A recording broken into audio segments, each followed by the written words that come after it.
We're in the historical Gisi Lighthouse here in Guimaras. Matagal na pala to, 1857, no? During the time of the Spanish regime.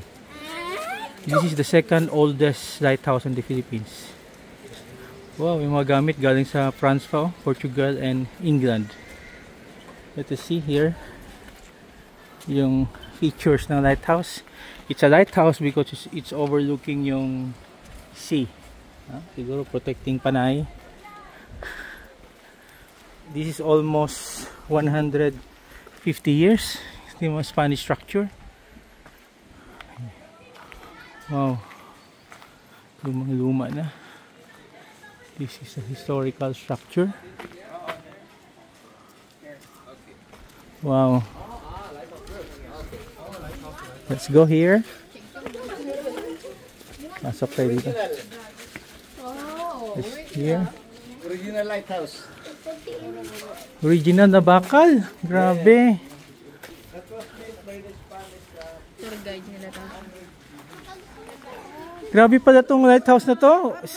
Second oldest lighthouse in the Philippines.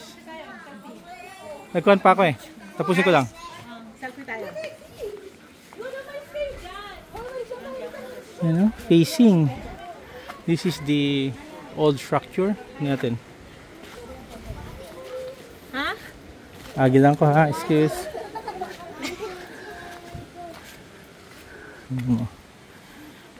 Ito yung, I don't know saan orientation to, no? But this is kung Guimaras facing Negros. Ito yung bakal na structure. Taas oh.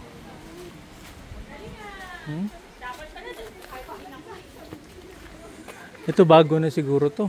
There's a communication equipment oh. Very nice huh? Mga structure luma na. 150 years. Diyan maliligo kayo mamaya dyan.